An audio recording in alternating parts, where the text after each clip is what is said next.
right, everyone. We're going to start, and if there's other people joining that for a while, that's completely fine. My name is Maya Caroline Reining. I'm from the Institute of Transport Economics in Norway. Not an economist, but that's been the name of the institute since it was founded in the 60s, and we're stuck with it. But it's a research institute that I would say explores transport in many different options, also trying to gather more data and become smarter. But this is in no ways about me. Welcome to the session, Smarter Than Smart, Apps, Ethics, and Usefulness of Data. We have 5 really interesting presentations, all are with us in person. And this session description is as follows. Learning from the data and building on session 2.5, which I think is the aim of this session is to discuss how do we collect data, what tools and approaches reveal about walking and provide insights. And basically, what you're going to see today are different approaches to how to collect data on walking, but also some thoughts and reflections towards the end about the usefulness of them and what they say. We're going to do the session as follows. We're going to go through all 5 of the presentations in rapid order so that we can have a longer session on some questions. And also, in my experience, I feel that often leaves a little bit more time to think about the presentation you just heard and like, what am I actually wondering about? If there are some, just clarifying something that was very, very unclear, you're welcome to raise your hand just at the end of the presentation, like, wait, something that was very unclear. But for other questions, we'll take that towards the end. So without further ado, we're going to go to our first speaker, Mr. Carlos Cañas from the University of Malta. And you are a PhD student, but I understood you also founded Walking Malta, which you describe as a community-based research project that applies citizen science to walkability. It's going to be very interesting. So, okay. Thank you very much. Thank you for the introduction, Maya. Thank you everyone for being here. Also, you have to speak louder because we have people watching us from. Okay. So yeah, I'm going to talk about Walking Malta, which is a community research project on walkability. So this is what I call the virtuous circle of participatory walkability research and project, where all the parts contribute but also benefit from the project. And I'm going to start talking about the community aspects, where I will move to research and give some policy implications. And I will finish with a project that we used as a trigger point to start this circle. The next slide. Sorry. Okay. So for the community aspect, first of all, I wanted to say that I'm following the 10 principles of citizen science from the European Citizen Science Association. I'm not going to list all the principles, but I will mention some of them during the presentation. And 3 important things here is that at the beginning, we wanted to create a space or a platform for a community coalition to interact, to share experiences and help each other. We did so with social media accounts and a website. Then we also did some events on the street, like this breakfast on the move, where we approached people walking around the university. We get them free breakfast and explain to them our research and share their experiences. And then at a later stage, after some outputs, we also made it to the national news. So the term walkability was on the national newspaper for the first time, and people from different backgrounds started to talk about walkability at different levels. That was a good thing to work. For the research scope, just to put into perspective, this is the typical sociological framework for walkability research, where you have a list of potential determinants that might influence pedestrian experiences, which in turn influence pedestrian behavior. So Walking Malta is looking into the walkable environment, so the place under study. At the moment, we're looking into any data on participants or the pedestrians. I know it's a limitation, but it's further research for the future. I just need to narrow down my PhD. And for the pedestrian experiences, we're looking into these 4 concepts: so safety, comfort, pleasantness, and vibrancy. And we're not looking into actual walking activity either. So the main aim of the project is to see the relationships between the walkable environment and different pedestrian experiences. And just to finish about the scope, we all know that there is no universal definition for walkability. So there are many ways of defining what a pedestrian-friendly place is. There are even many more ways of observing and measuring walkability. That give us some issues, like it's hard to compare places or studies. But on the other hand, it's not necessarily a bad thing, and it has to do with the context-specific nature of walkability that we will see later on. So the most important thing to do before you start our walkability research is just to clearly define what type of walkability you're dealing with. And you can do so at 3 levels. So for the conceptual definition, in our case, we're looking at perceived walkability, which can be defined as the way pedestrians experience the public space, the walkable environment, while they interact with different elements of the public space. Then for the operational definition, we're looking into those 4 concepts, so sense of safety, comfort, pleasantness, and street vibrancy. And for the computational definition, we created a walkability, a perceived walkability index that I will show you later on. Now, before, next slide, please. This is the last one. Okay, that one, great. Before we go into the data, I want to explain how data is collected. There are 2 main important things here. First of all, we wanted pedestrians to collect the data while they experience, and in an immersive way. And smartphones are a good tool nowadays for that. But also, we didn't want to use or develop a walkability app. And there are many reasons behind that. One of those is that developing and maintaining a proper walkability app requires a lot of resources, time, money. It's more like a teamwork rather than just a one-person PhD. And also, there are a lot of potential participants who are very reluctant to download yet another app, learn how to use it, register. They might have issues with privacy and concerns and so on. So the idea was to find an existing free tool or app that had the functionalities for walkability assessment. And we found out that the most suitable option was WhatsApp, actually. So using WhatsApp, pedestrians can take a picture of the place that they are observing or experiencing. Then they share their experience with specific variables that I'm going to show you later on. Then they give us the determinants that influence such experiences. And finally, they give us the location. And WhatsApp also gives us the date and the time of the data. It's worth noticing that this is a bottom-up approach. So we don't tell pedestrians where to go to collect data. We don't tell them what elements of the environment to include in their observations. We just tell them, when you walk in Malta, if this is something relevant, either in a positive or a negative way, just share it with us. And then we do some data analysis with them. So the first one would be the perceived walkability assessment. So based on those 4 concepts, we're asking people to rate their experiences with either positive or negative experiences. So positive would be safe and unsafe, comfortable or uncomfortable, pleasant and unpleasant, and vibrant or dull. And then with the formula, we aggregate nearby observations, and then basically calculates the percentage of positive experiences out of all the experiences, and then add up the different categories.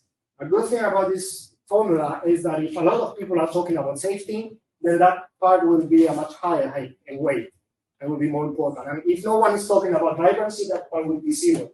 And then the formula still gives you a value between 0 and 100 to calculate the overall perceived walkability. Also, you can use this formula for your assessment, and maybe you just use safety and comfort, or you decide to change vibrancy for, I don't know, perceived accessibility, and you have the variables accessible, and so on. So it's very dynamic. Another data analysis is the identification of the environmental determinants. I'm not sure if you're able to read the whole table, but I wanted to show you how many determinants. Remember that we're not telling people what to collect, and yet we received over 100 different determinants that are relevant for them, for their experiences. So we need to create some categories and subcategories.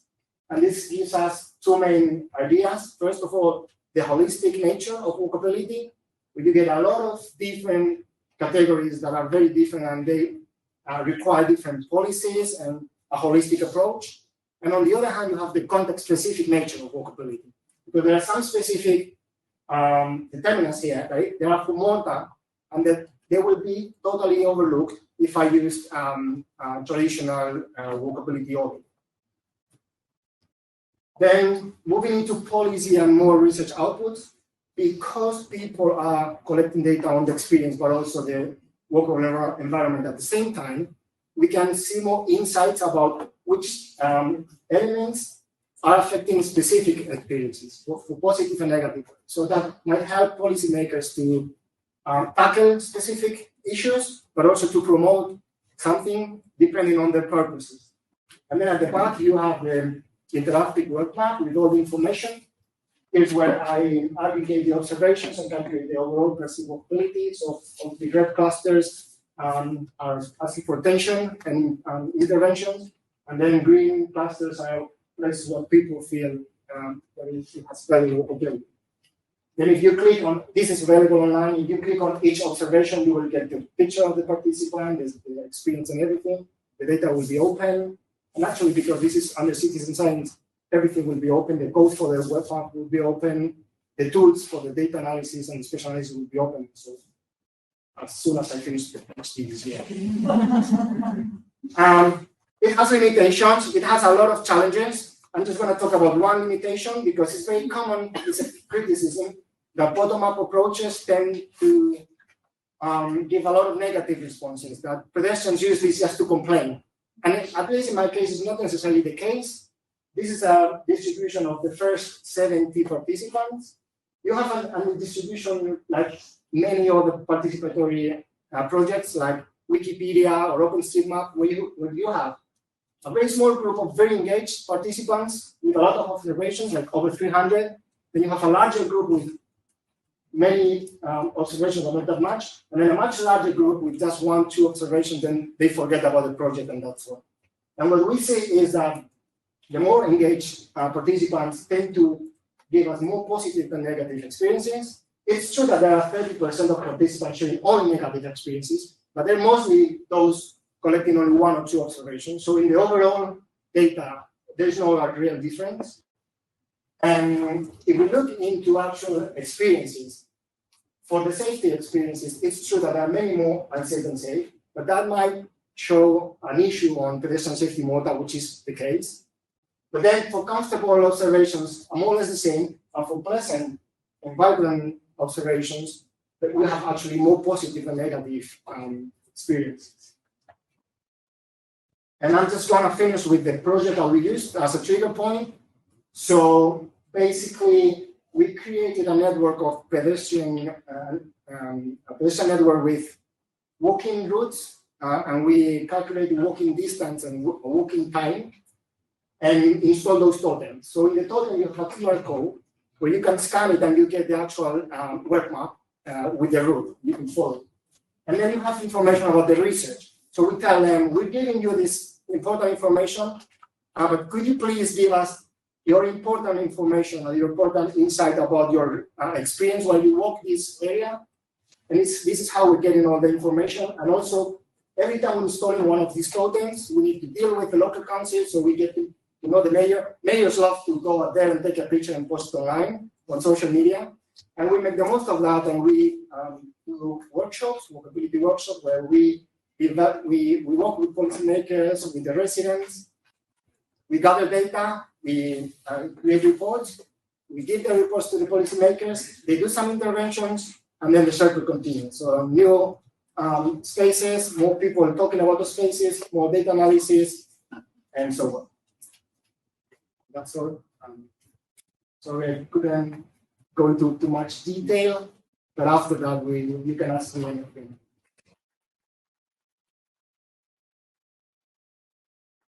Very much. It struck me out of the other session here yesterday that was like how we nudge people to walk more, and I think that we hear actually a little bit of that too. So. The next person up is Mr. Nick Fletcher from Vivendi Consulting, all the way from Australia, and I know you also have colleague Lyndon Herrera with you somehow. So we are going to hear about using machine learning and big data to discover what makes people actually walk in New South Wales from what I gather. So the floor is yours. Thank you. So thanks everybody. Lovely to be here in person. Fortunately, a lot of other presentations have there'll be pictures. This is a little bit data heavy, so just beware there's a few graphs and kind of complex stuff. Just to say, my colleague Lyndon is currently sitting, hopefully in Sydney, listening to us. If you've got any really difficult questions, you can ask those. I can answer the really easy ones. But he's our data scientist, so anything particular about machine learning.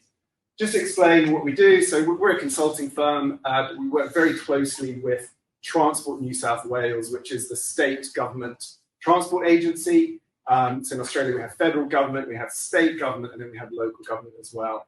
And just to give a bit of context, I realise probably not everyone knows about New South Wales, the state that Sydney's in. There's about 8 million people there.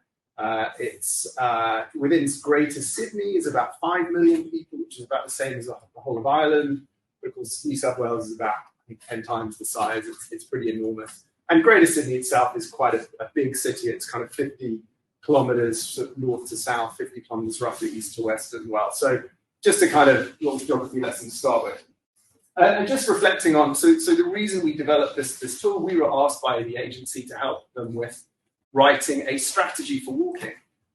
We've done a rail strategy before, we've done a bus strategy in London, we've done mobility as a service, we've done cycling strategy. I've got to say walking is easily the most complex. Walking is really difficult. With railways and motorways and buses, they're these big metal things, they go down very clear roads, you know when they're full roughly, and kind of work out growth and you know how many more you're going to need. Walking is just so complex. People do it all the time, they do it for different reasons, we don't know where they do it, people kind of do it at their own volition, so it's an incredibly complex mode. And just reflecting on some of the discussion over the last 2 or 3 days, I think there's some questions that I've heard coming up that we've asked ourselves, and we had a few approaches and ideas, so kind of hopefully this can help. So I'm not an urban designer. There's a lot of very interesting, experienced people out here. I'm a management consultant, frankly. What I do is kind of bring people together, structure a problem, structure an answer, and then we get a solution. So I really want to acknowledge there's a lot of people who are involved in this whole project, and I encourage all of us in doing these strategies to involve the right people. You know, we had people from the transport agency, from the local council, lots of government agencies, architects, health, education at some point. David Levinson from Walk Sydney, I don't know if some of you know him, University of Sydney, lots of sport. So it's kind of bright by bringing people together and having these different discussions. I think that's kind of was really important in developing the strategy, and also some ideas for developing the model itself. There we go. So the kind of exam question we were asked that resulted in the strategy was in the transport vision was in there is a statement about making walking the most desirable transport choice for short trips, less than 2 kilometres. And that was across about 60 different towns in New South Wales. When you really stop and think about that, that is a big ask. I think we'd agree.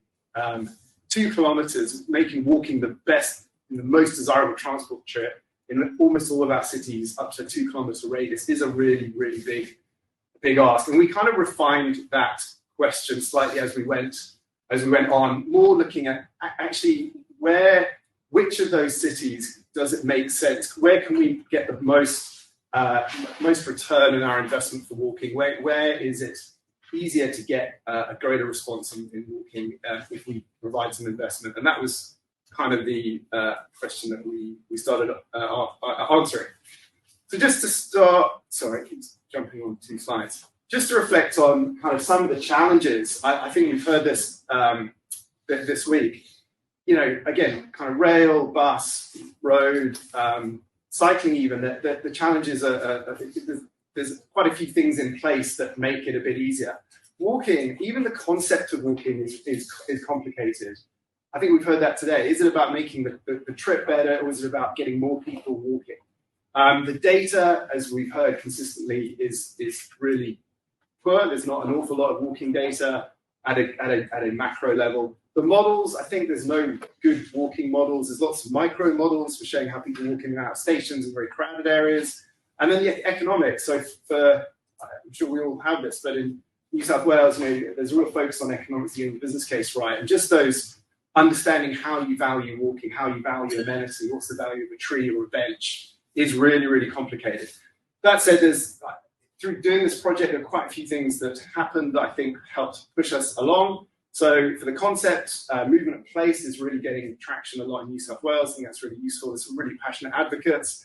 I'm going to talk about the data. That was a bit of a game changer. So we were able to get hold of some mobile phone big data across the whole state, looking at people's movements, and that really helped unlock a lot of these insights, as did then in terms of the models, as did machine learning, to try and make sense of this big data set. And we'll talk a little bit about that in a second. And then we've also had, there's some interesting advances in economics as well to try and explain the value of walking. And there's a slide I'll show later that looks at the value of pedestrians as well from a land use perspective. We can move on, hopefully just one.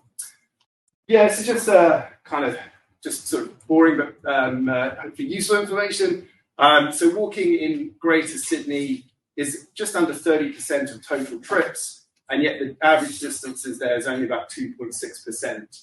So, you know, Sydney's really quite a kind of historically quite a car-based city. We're seeing quite strong movement in train and bus services. We're building metro at the moment.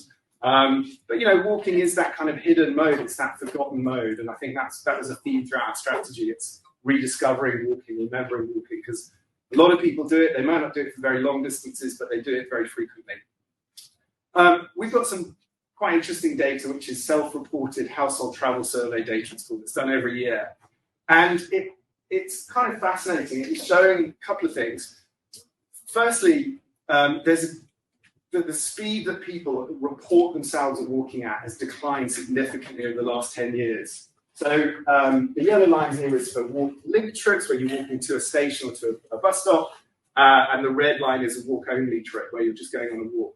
So the first thing to note is when people are just going on a walk, they self-report walking about a kilometre and a half slower than if you're walking to a bus stop, which kind of makes sense.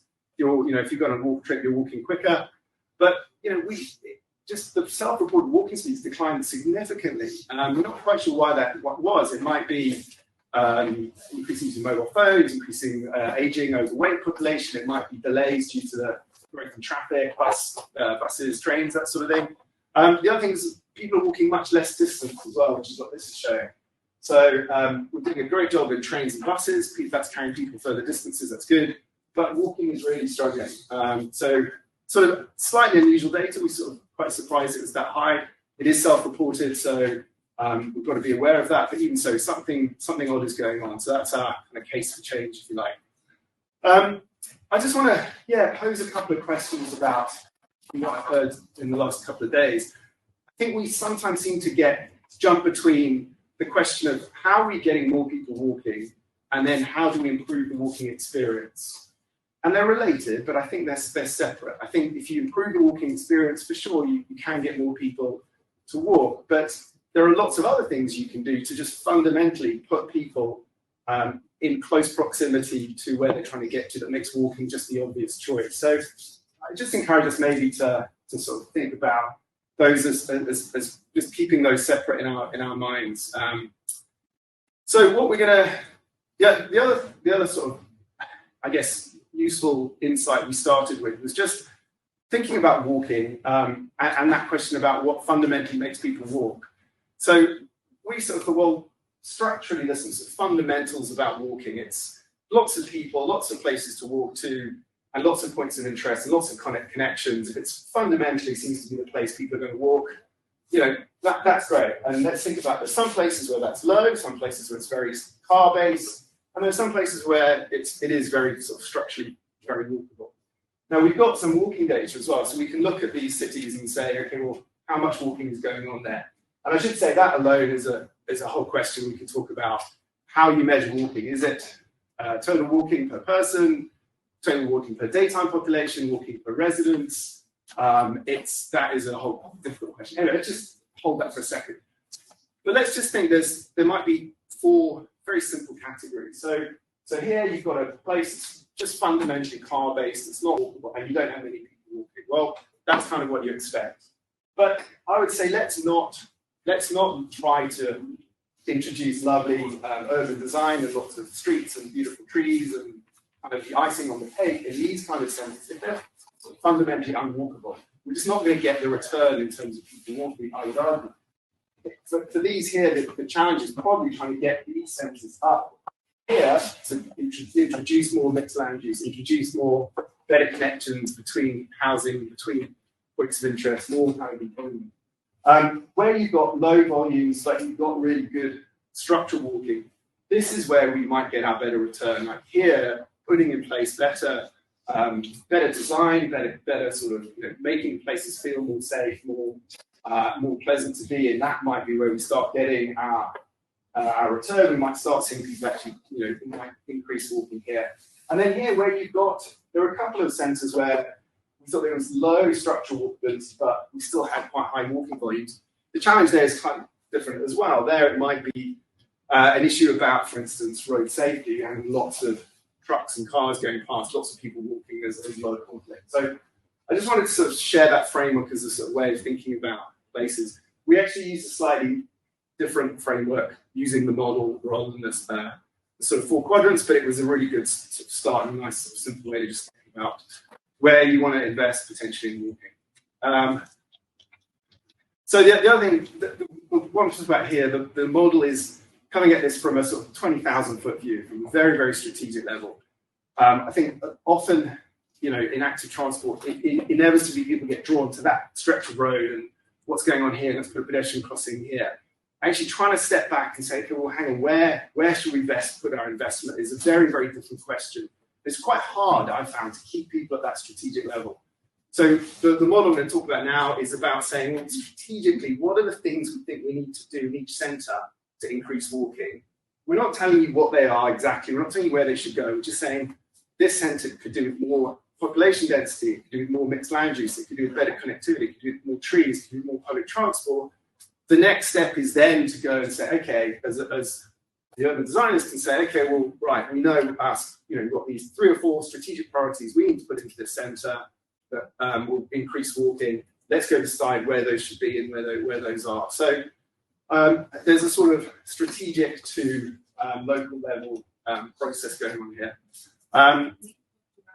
Okay, I've round up. Sorry. Very quickly talk about the model. So round up. Okay. All right. So that's the data. It came from the mobile phones. That's Greater Sydney. There's different locations that we use. We can leave the slides on. These are different variables. We had adaptable demographic, structural, environmental factors. And what the model does, it brings those together and analyzes them to answer questions about where we should invest and which suburbs will give us the best return. Sorry, I'll skip forward. So I'll quickly say that this. I'll do this in my last slides. You only have 1 slide left. Okay, so the answer is structural factors, the sort of the fundamental elements of a centre are what influence walking. Adaptable factors, the things that a transport agency can do. Trees, traffic speed is very limited. Demographics is about 1/4. In fact, we found environmental is very, very little. There's only a small difference in rainfall temperature that determine walking. So the answer is, if you're a planning agency, these are things you need to focus on to increase walking in the centre. So I can leave it there if you want. Well, yes, thank you very much.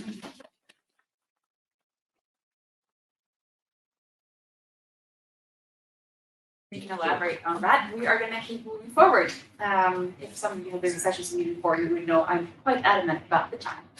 And so I welcome Ms. Ulrike Jelle from TU Munich. She's also Chair of Urban Structure and Transport Planning. And you're currently doing the PhD on walking accessibility, and you're the co-founder of Plan for Better, accessibility instrument that helps planners implement the 15-minute city. The floor is yours. Thank you. It's a pleasure to be here. Thanks a lot. First, I would like to introduce two more groups. Yes, excellent.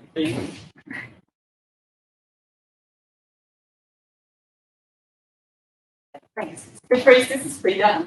She's 5 years old. She's quite curious and likes to play with her friends from kindergarten. And we have Carl. He's 86 years old, quite beyond, a same time sensitive, and he likes to move around independently in his lifelong neighborhood. So they both are very different in terms of their needs and abilities, but what they have in common, they like to walk, which is great because a lot of us know walking is like the most sustainable form of moving. But yeah, what actually makes people walk is first like sorry, I have a lot of animations, which doesn't seem to work too nicely. Thanks. It's first about walkability, so we need like an easy, pleasant, and safe environment. But at the same time, to like walk, we usually need a purpose. So what we need is like nearby destination where the term accessibility comes into play.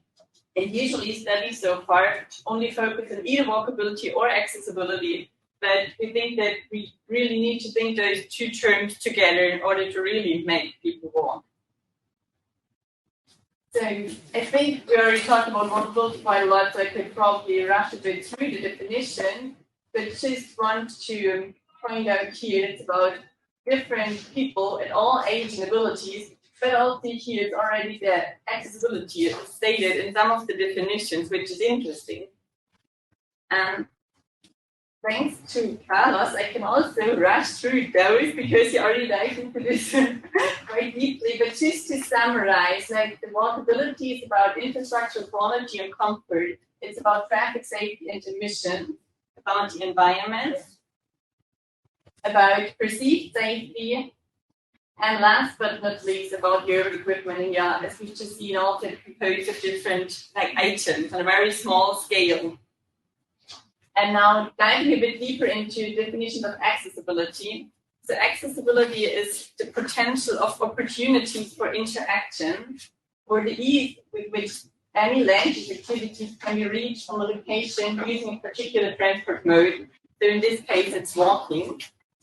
Yeah, a couple of more definitions, but they're all about the access to opportunities, but they also compose of the individuals, which is interesting because when we are looking at the pedestrian accessibility measures that are out there, which usually like starting from one point, calculate how far you can go within a certain time, using a like average walking speed of 5 kilometers per hour.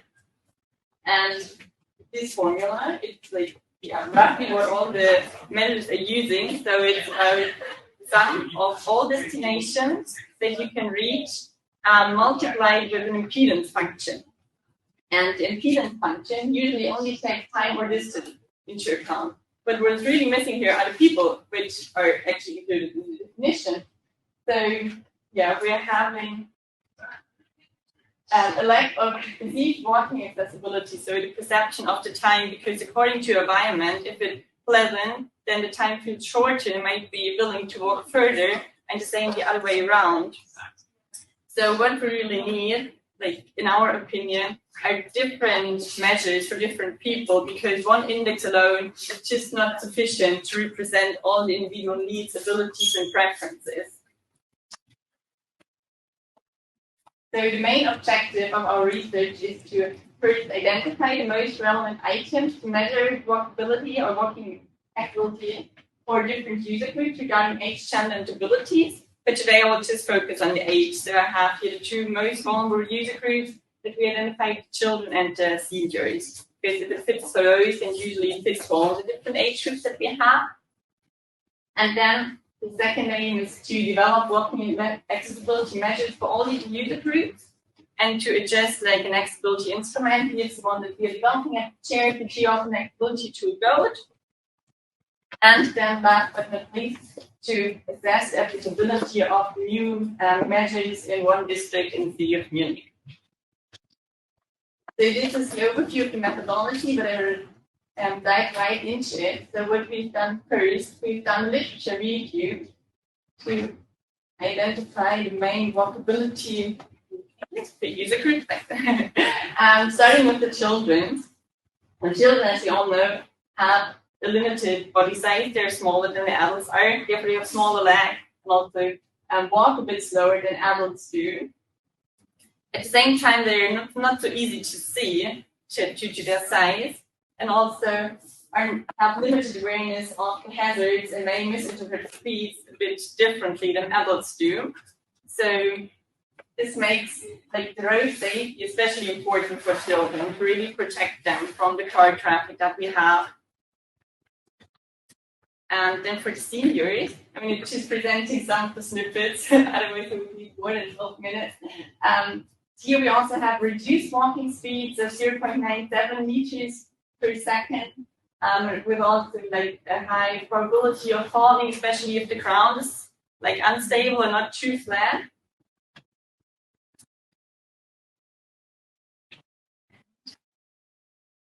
Yeah, which brings which also brings us to different needs and preferences here. So seniors may need benches more often to take a rest from time to time, but also they really need like a smooth surface in order to be able to move around. And what we've done then with all this qualitative like research that we found in the literature review, we summed them up, and using the analytical hierarchy process AHP methodology, we were transferring all the qualitative statements into numbers, so into weighting, saying how important each of the categories and attributes is for different user groups. So for children, for example, traffic safety and emissions are the most important, while for seniors, infrastructure quality and comfort is the most important. And then we're taking road network from OpenStreetMap with the different links and the different attributes for links, and assigning additional data such as like land use and traffic accidents. And then we were converting the values into scores. So for example, a maximum speed of 7 gets 100 points, like on a scale from 0 to 100, while max speed of 15, for example, gets 50 points. And then we're multiplying this with the different weights for the different user groups to show how important which attribute is for whom. And this leads us to like a walkability score per class segment and user group. And this walkability score we then took into account in the accessibility measures. We took a formula that was also used for the other measures that are out there. But what we've changed is that we now take the average speed of the user group, so showing how fast someone really can walk. And we also included the walkability, like the perception of the time, to show how convenient the path is for the different users. So we then applied this to the study area within Munich, and I want to show you some of the results.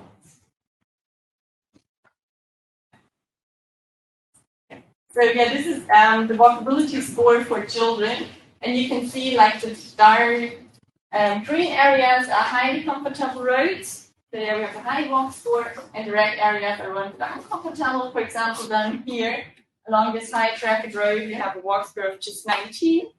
While like in another area up there, which is very pleasant, so you can see it's close to a playground. It's like completely cool from traffic. And here you have a walkability score of 87. Then we've done the same for the seniors. And here you can see like another result due to the different ratings that we use. So for example, down here, this path, which is like very uneven and very uncomfortable to walk, here we have a walk score of just 14. So it's basically not possible for him to walk there. And another example up here where we have like a really smooth surface, a lot of benches, nice environment. Here we're having a walk score of 84. And then we're taking those walk scores and bringing it into the accessibility calculation. And these are the results. So you can see the black isochrones are like the reference. So those are the normal time-based accessibility isochrones with like 5 kilometers per hour walking speed. And in color, you see the perceived walking accessibility measures for the two user groups. And you can really see, for example, down here, access to this childcare facility has increased for children because it's like a very pleasant environment. It's a residential area, it's traffic calm. So here accessibility actually increases for the children. Well, for the seniors, because the surface here, like the streets are quite old, surfaces are unstable. So here perceived accessibility shrinks. So it's quite interesting to see. Also, for example, down here, which the example which I've shown before, like here accessibility, like the isochrone, is proved to be small because of these paths that are basically not able to walk along for seniors. So, yeah, to conclude, like the walkability attributes, and accordingly also the user-specific accessibility measures are highly per user group, what you've just seen in the visualization. And in some cases, a high walkability leads to increased catchment areas, while low walkability level can hinder people in reaching important destinations. So the results can really help planners in identifying shortcomings in the walkability network, and then also to create better understanding for the needs of the different users. And like the nice thing is we've done all of it based on OpenStreetMap, so it's easily transferable. So it could basically be implemented anywhere in the world.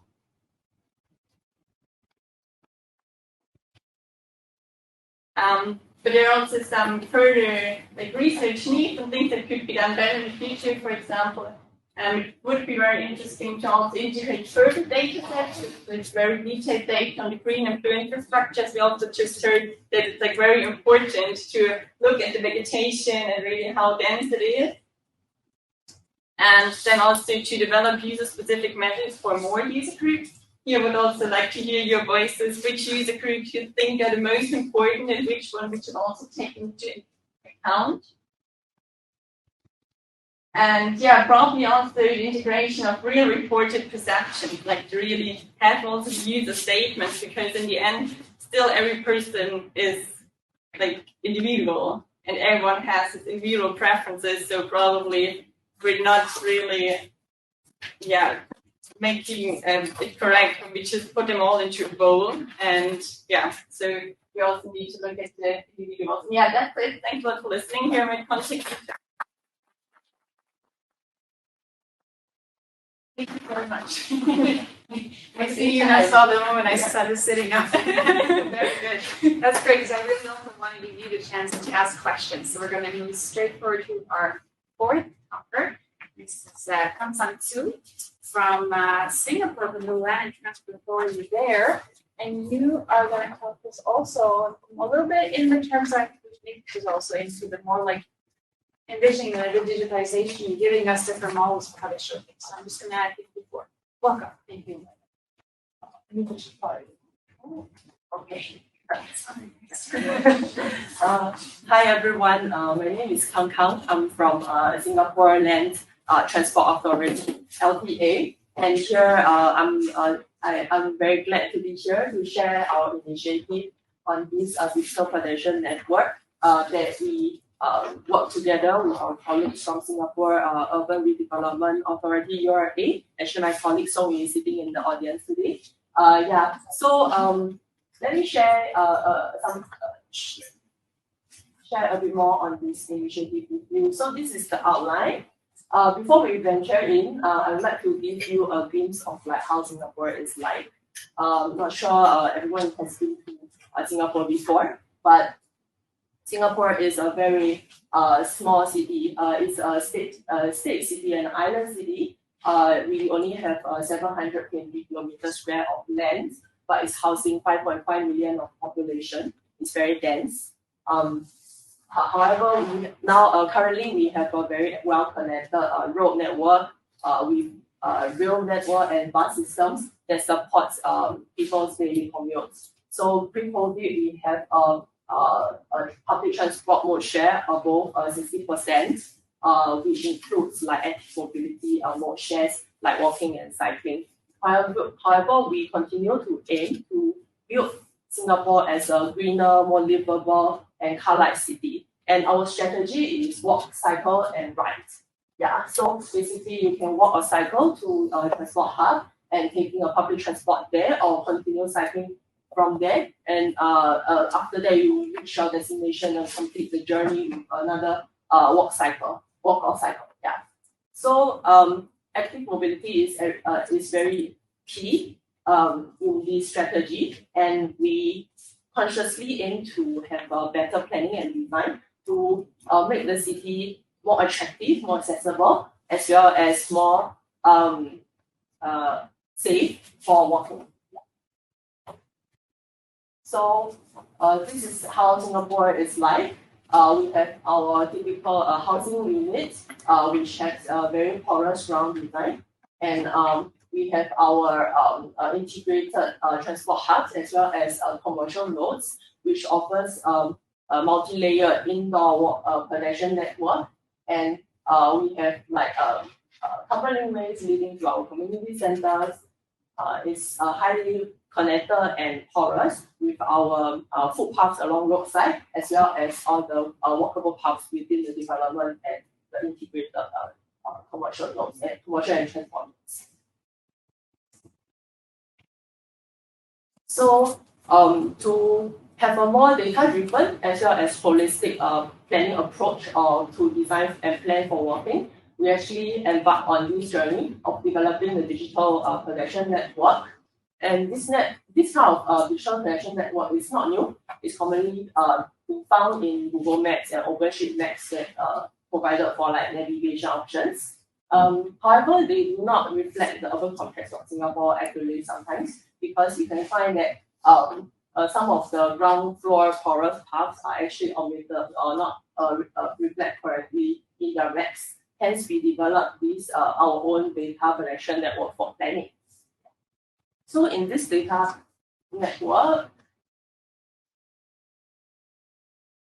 we actually go beyond collecting the alignments, the lines of the paths. We include a rich data, walking-related data set in these attributes. For example, whether it is barrier-free, whether it is sheltered, whether they are crossings or they are at different levels, etc. So in this way, we can enable the planners to do planning for different commuter groups. So what can we do with this layer? This layer actually enables, firstly, the preferential routing options. For example, I can choose a more comfortable route with more shelters, or a more BFA-friendly route for people. And this is the fundamental key to all the subsequent analysis.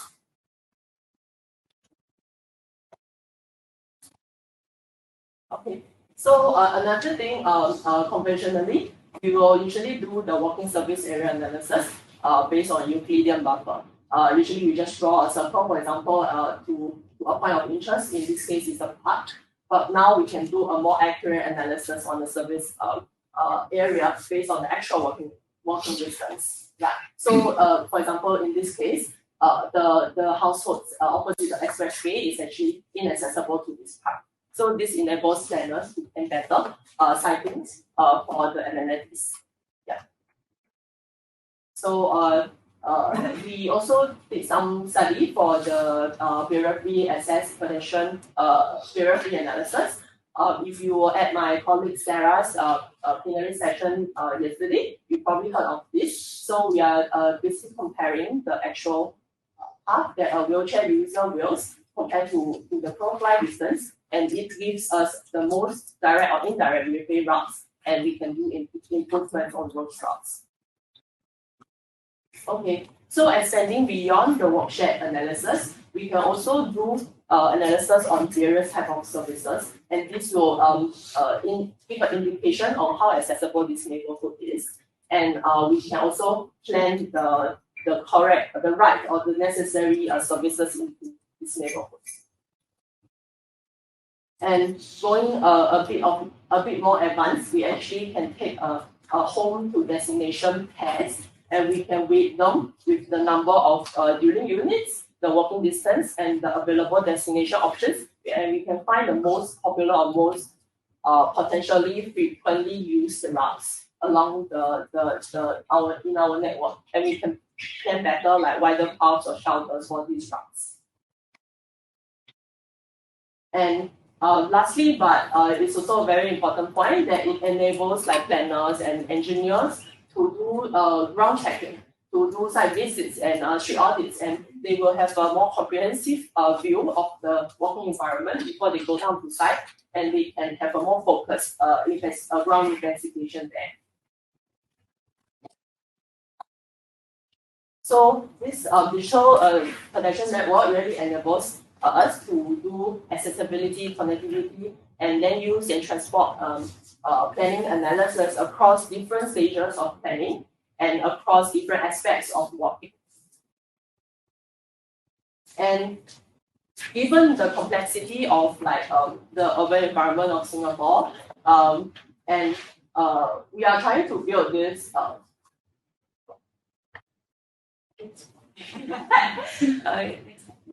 Okay, so we are using this multi-pronged approach to sustain our effort into updating and making this layer accurate for people to use. So we are really trying to streamlining all the data from different resources and data types, as well as providing a consistent data cleaning and processing for everybody to use. So first, our first source is actually the development submissions. So basically, they are beams and CAD models. They are usually part of the development submission requirements by the planning authority or the building authorities in Singapore. And automation or extraction, the walking related information from these plans will really keep these data sets updated and sustainable. Next, please. Yeah. So the second resources, we are tapping on the crowdsource mapping efforts. Although the development submissions can give us a very fairly accurate representation of the network, but there are changes on ground. Like for example, this tree is growing to crack the footpath, and maybe the residents just prefer another shortcut to the coffee shop. Yeah, which is not safe. So we are tapping on this group of mapping volunteers to help us validate the ground conditions for sand. Sorry. So thirdly, we are definitely going to leverage on technology. Phones with GPS, gyroscope, or LiDAR definitely gives us presents a lot of potential of being part of our data set. However, we do face slight limitations. But we will continue to explore these options and leverage. So finally, our data processing, we will tap on automation tools to find the little gaps that you probably cannot see with your bare eyes to make sure that this network is connected and is ready for processing and analysis. Yeah. So to sum up, this initiative is really developed because the current or existing apps and networks data sets are not able to support our use cases. Yeah, and we leverage on technology as well as crowdsourcing efforts to overcome the complexity of the Singapore's urban context, as well as to integrate and coordinate the different data formats and data sources. And this will help us to achieve accurate and usable layer for everybody. Yeah. So this will be definitely a long-term effort, and we do hope to get our partner agencies as well as our stakeholders on board with us to make this happen. Yeah. That will be all about my presentation. And I would like to introduce my team as well. So if you have any questions, you can reach out to us. Me and Song, we will be here at the conference, or you can just drop us an email as well. Thank you.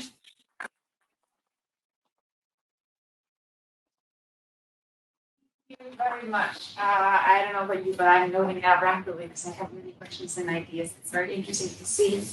We are going to have our final presentation now from Marianne Weinreich from Denmark. She's from Smart Mobility. And when I set up the order of these presentations, it seemed to me this would be a very good way to finish this session before we move to Q&A to give a different perspectives on everybody's with us. So, thank you very much. And I think I'll leave the clicker there and I was just saying next please to you.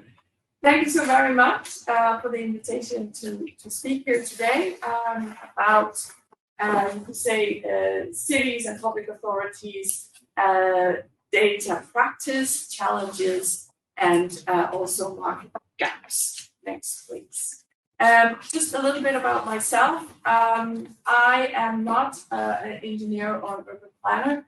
I have a humanistic background, but for more than 20 years, I've been advising cities about sustainable mobility. I actually come from kind of the cycling space, and I'm so happy to be here at my first Walk21, because walking and cycling are, together with public transport, kind of the backbone of sustainable mobility.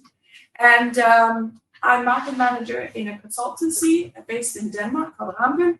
Started by 2 engineers in 1945, but now we're over 16,000 people in 35 countries. But we are based, the headquarters is in Denmark. Next, please. The division that I work in, Smart Mobility, we cover the UK, Norway, Sweden, Finland, Denmark, Germany, India, Singapore, and Australia. So actually, 2 of the countries that were also represented here. We have team members working with these issues there. Next, please. And as part of my work as an advisor, I am also in charge of our so-called thought leadership activities, all related to sustainability. And every year we choose a topic within sustainable mobility, and we choose a topic where all the answers are not there already. We dig into it with a group of partners. We looked into mobility as a service, micro-mobility. Last year it was gender and mobility, and this year in October we'll be releasing a report on walking and cycling data. And so today is a sneak preview. We're still writing the report, so it's the first time I'm speaking about it, and I'm very happy to have one of the partners. Next, please. It's Jose Vesely from Rotterdam. And City of Rotterdam is one of the 20 partners that we have in this project. We have 18 public authorities, and then we are very lucky to have Walk21 as well as ECF, the European Cyclists Federation, also as partners in this project. And what we're trying to do with this report is answer 3 questions. What kind of, in this case, walking data does cities of different sizes and geography and kind of level of walking and cycling need? What do they collect and what are their challenges? Then what kind of walking data are actually available to them, and are there a gap between their needs and challenges and what's available?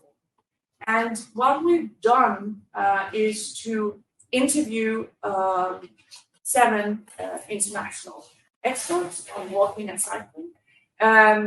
We have done a survey among our 18 public partners, and that formed the basis of some in-depth online interviews. We've had a workshop with the member of Cycling and Walking for Australia and New Zealand in Australia. And we have had an international survey collection of walking and cycling data, and that was finalized Friday, so I didn't bring those results yet. They will be in the report. And then we have mapped different types of data sources, and we'll in the report kind of list some of the benefits of this particular data source and also some of the challenges. And we had the privilege of working very closely with the partners like City of Rotterdam and get their input throughout the time we work. Next, please. So here are some of the experts that we interviewed specifically for walking. Philippe Christ from International Transport Forum, Dirk Lauwers, professor in Antwerp and the University of Ghent, Therese Stengenbergen, professor in Leuven in Belgium, and then Jim Walker from Walk21. And if you take the next slide, please.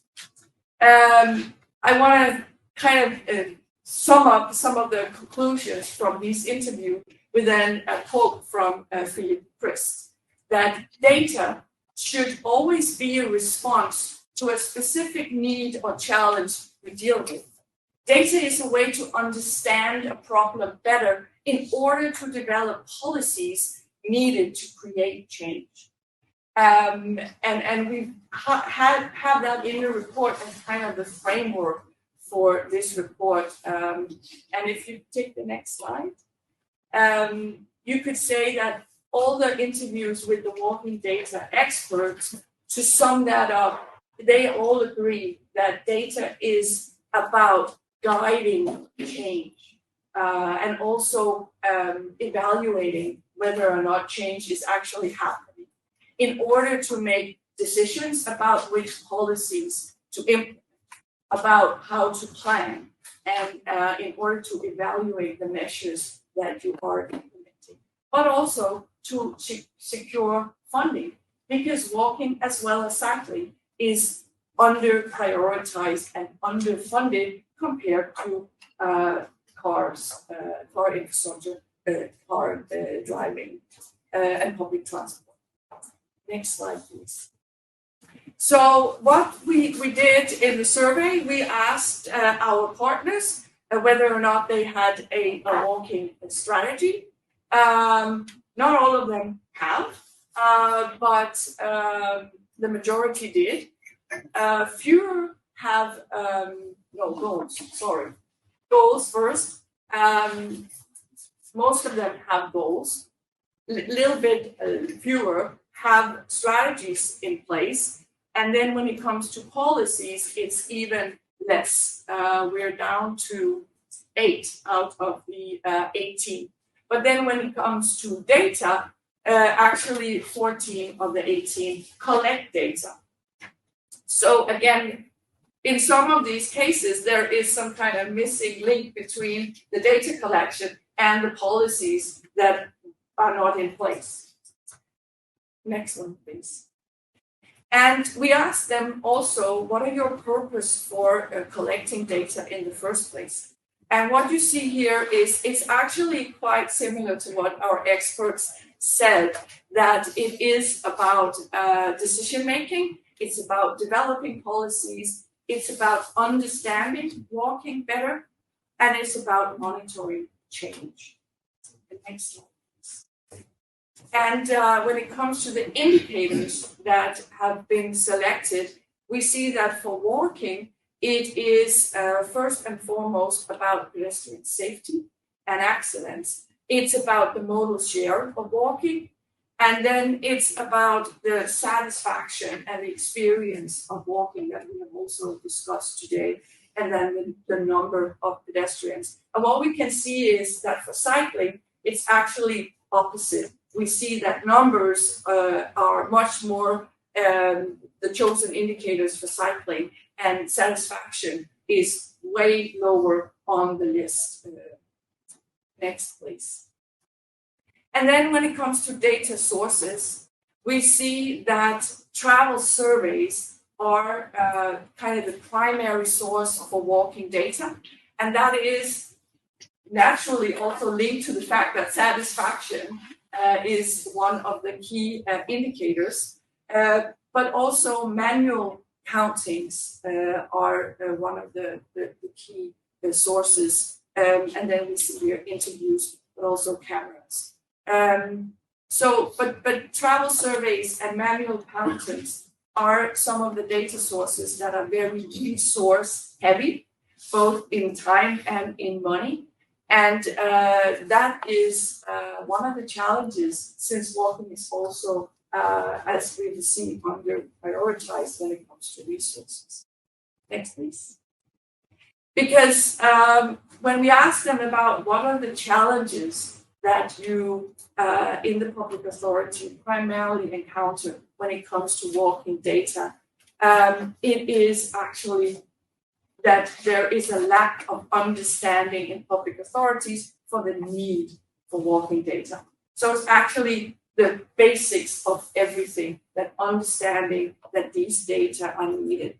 But then it's also about the quality, the validity, and the comparability of these data.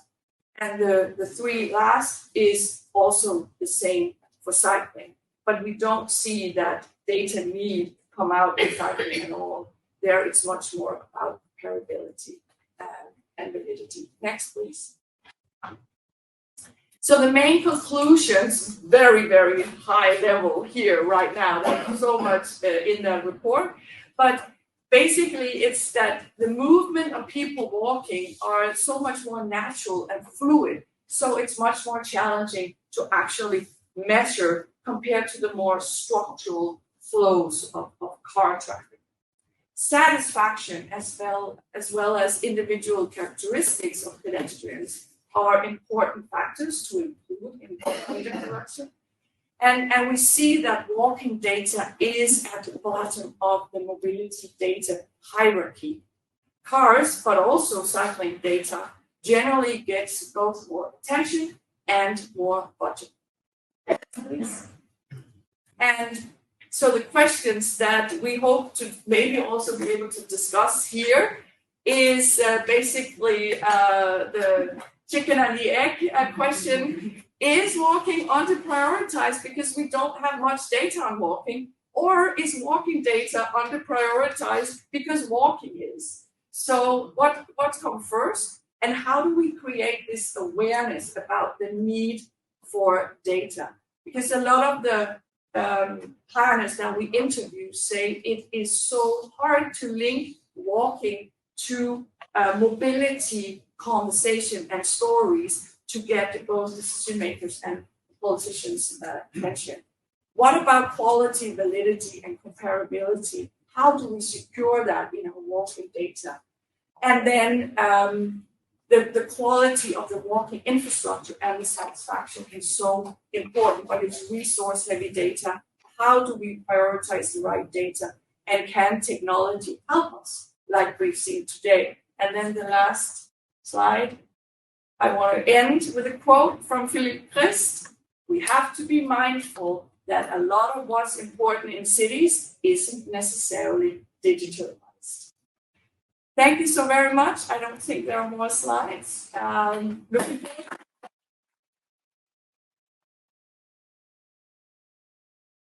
Thank you. I told you all I would like for you all to just come up, so you can just remain, and we'll just stand here because then we can have a discussion. We have a good 15 minutes now for questions or comments.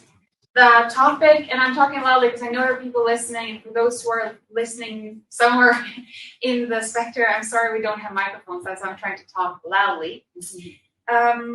The goal of this session was to start browsing a little bit how we collect data, what different tools and approaches exist, and how cities are using data for its impact. And I think my first takeaway, I think Nick cornered very, very well. This is complex, which I think is an interesting thing. When walking seems so easy, everybody does it, everybody gets it, but going into it is complex, which you have all shown us. We need data to make it more visible, but Mariana was good at saying maybe there's a chicken and the egg question that needs to be asked.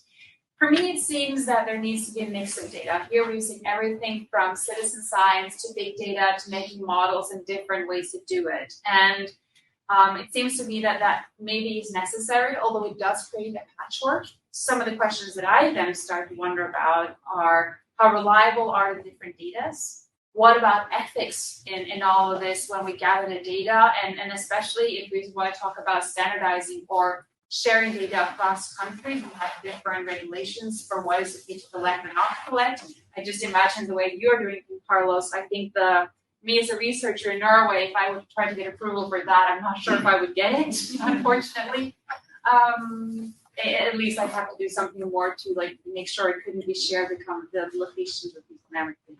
But I do wonder if it has to be done as a patchwork. So these are some of my thoughts, and I'm going to let you all comment a little bit, and then we'll see if there's some questions. But so, having heard each other's other conversations, do you have some thoughts either on the top question of ethics or the reliability of data? I think let you go first, Nikki. But we're going to keep it briefly so we don't. I was just reflecting on how it is hard to kind of work at that very strategic level and necessarily at a very local level, given you have to cover a wide area. I think some of that community-derived data has got to be the way to do that experience. We've got to try and ask people for their experiences. In a way, some of those regulations might get in it's unfortunately getting in the way of doing that, but that's, I would say, a key part of understanding what our customers want. I think we're just going to move downwards for some investment plan where you're short. I think from our initiative, actually, what we are collecting or what we are asking people to help us collect, it's about the existing infra and the characteristic of the urban environment. So I don't think there are so many issues into the privacy or ethics of the data, but we do hope that this layer or this data set to be a very good base layer for people to build on and overlay with other perception data, satisfactory data, and to generate more insightful results. I fully agree with you too. With the reliability of the data, I mean, the models can only be as good as the data is. So we really need like good input data. Like in some cities we do, like for example, OpenStreetMap and other open data sources are quite well available in some of the huge cities, but in other parts of the world, we basically don't have any data. So for those cities or those parts, it's also very hard then to do those kind of analysis, which is kind of unfair, I think. Yeah, there's really like room for improvement here, but also there are different solutions that can help that you also already presented in getting better data. Yeah, and from the interviews from the public authorities, I would say that GDPR privacy is something that is a challenge when they want to collect data, especially also because they're saying we would really like more trace data about the movement, especially on very local level. And when it comes to, for instance, mobile phone data, to secure privacy and GDPR, you know, it's cut in both ends. And as walking trips are often very short, it becomes also a problem. And of course, they want to protect the users as well. Then there's the whole case about, not everybody is digitalized. And if the apps are only, the data is only as good as they represent the users, they don't represent pedestrians. And understanding that bias in data is also something that is very important to know that you are not necessarily seeing data from all users, but for a specific group of users. Talking about ethics, I would like A little bit louder too. Talking about ethics, I would like to go one step forward and talking also ethics in research in general. So when we're researching walkability, it's very important that you don't use pedestrians just to give you the data, like you're the expert, and you're just asking people to give you data because you know how to deal with that. And it's very important that pedestrians contribute but also benefit from the research or from any policy on the project. And also not just think about pedestrians just a way of getting data from them, but also involving them in the whole project, thinking about co-creation of the research and things like that. So, for example, in my case, this walkability index, it might evolve because I'm seeing that a lot of people are using other keywords, not just safety. So then, okay, a lot of people are talking about accessibility and other things, which I knew they were important, but I need to narrow down. So it's very important to get the feedback from the research and not just from the participants, and not just to use them for your research. Are there any questions or comments? You're also welcome to take some comments. Yes. Just a question for Nick. Yes, just a question for Nick. Barry Lamb from Southeast to you. I just wondered about the mobile phone data and how you used it and how you differentiated between a pedestrian, a cyclist, or a car driver, and any other strengths and limitations of using mobile phone data. Yeah, so the mobile phone company, about a third of the market, they backed the data up to normalise the whole population.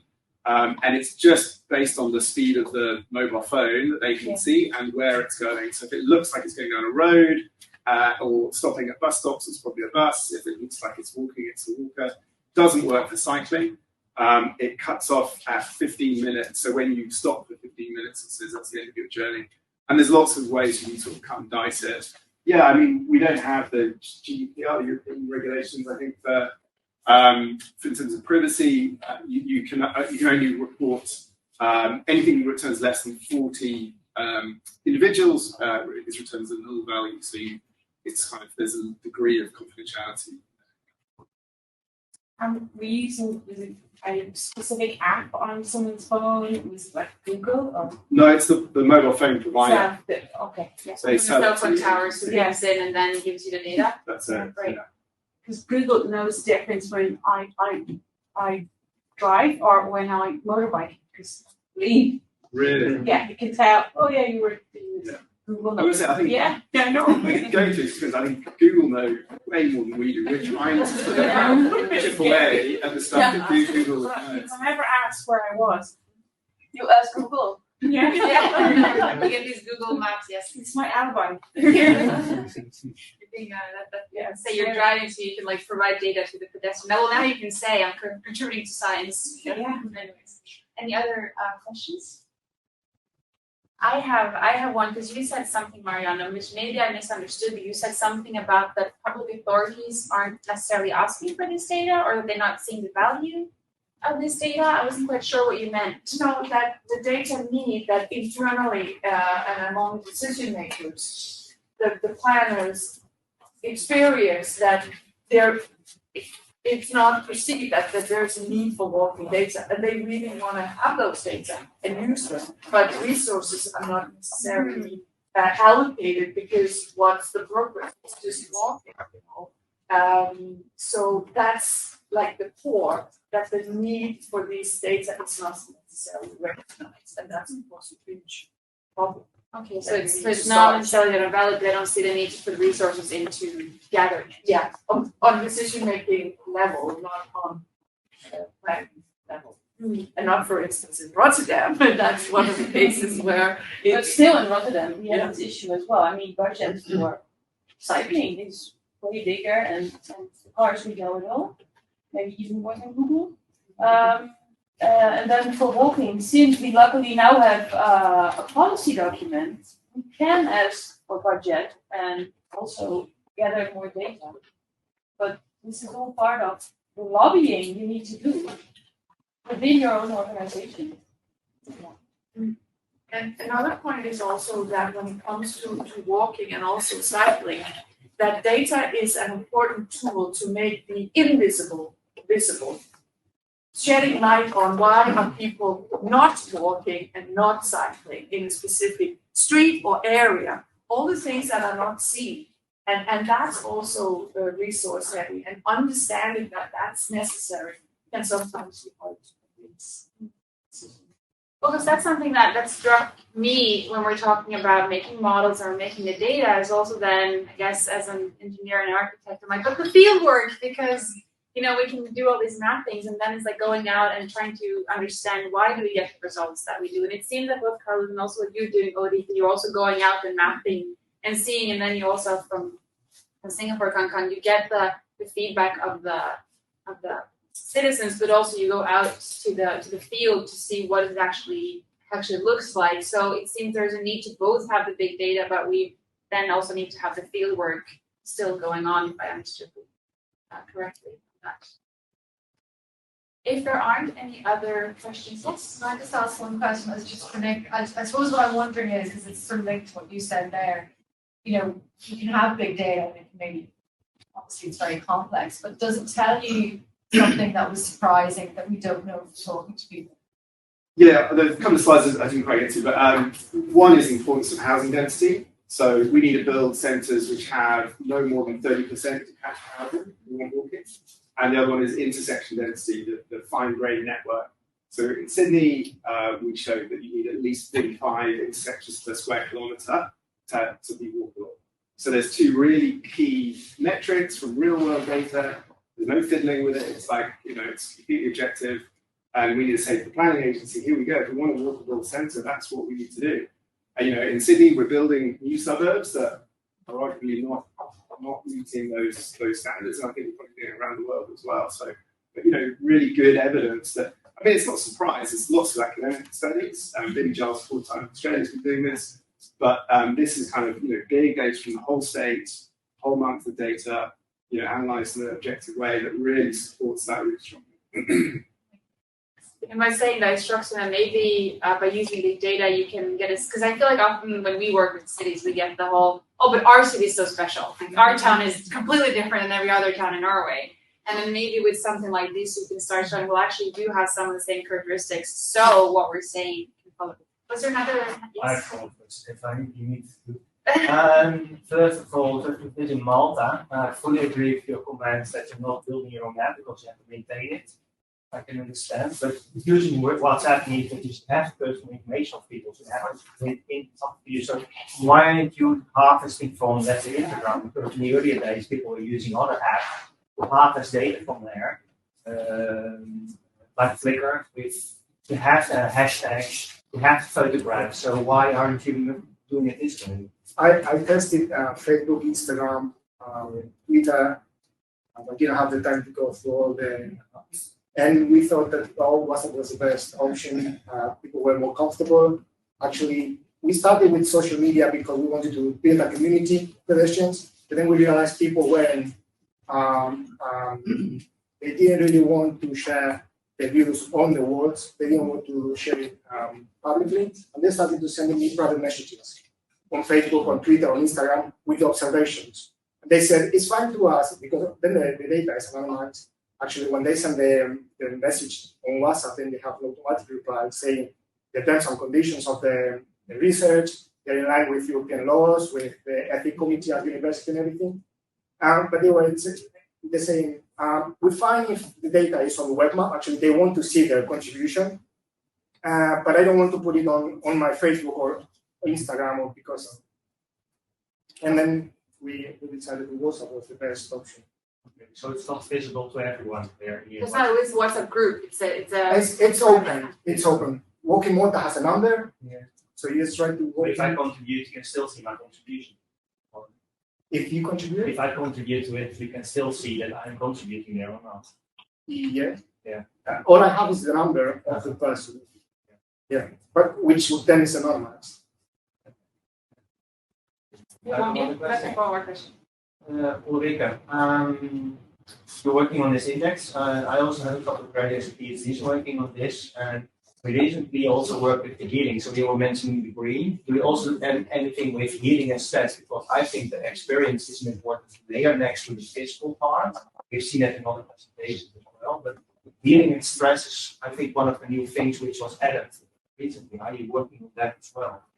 Not too deeply, but I'm also quite aware that this is like a super important topic. I take it into account by checking the land use, like if I walk through a park or not, and I assume if I walk through a park is more pleasant, while walking along a high traffic road creates some stress. So there was I'm taking into account, but I don't have such as like the noise levels and that detail level, such as like the bird voices, which were beautiful to listen to. Like all those data I'm kind of missing. But yeah, if we would have it and we could also. I can give you some links for references and literature on this because it's been on the last 2-3 years now, and it's an additional layer. So instead of just saying trees or green, there's a whole new layer with this sound, and it's called stress and healing effects. So it's a negative and a positive effect you can add to it. Automatically generated with AI from maps. We're doing that. We did a lot of them, by the way, in the hospital. Oh, yeah. So the students who did it, but we did it in Houdini. We put everything in Houdini, all the maps, and automatically generated this for the coming years because you can also adapt it there if you see what the effect is on specific groups for specific user groups. So we also had 4 different user groups there. Yeah. Sounds like you should have had a presentation at this. I'm telling you, it's easier. That people, but it's good. It links well with what we heard yesterday too from Esther about getting the healing aspect into. I thought there was one question in the back as well, and I think that's going to be it for this session because I thought it would be later at lunch. Yeah, it's just because we looked at open data models today and also in Can you speak a little bit? It's hard to hear you. Yeah, just think we looked at open data and also different model in Singapore. And I kind of understand why in complex multi-level networks you want to manage data in terms of managing its quality. And it's interesting to see you showed some slides about how you're going to do that in terms of government. For an authority the size of LTA, how much or how many people do you need to actually, in your view, over time, long term, to actually maintain that? Okay, so for now, actually, you are seeing the whole thing. And I think this initiative is really sort of driven by passion and our passion of like trying to improve walking based using this network. But I think increasingly we are also calling support from our partner agencies as well as stakeholders. So I think it takes time to reach out to them and get them interested and let them find the use cases based on this network and get them to use it.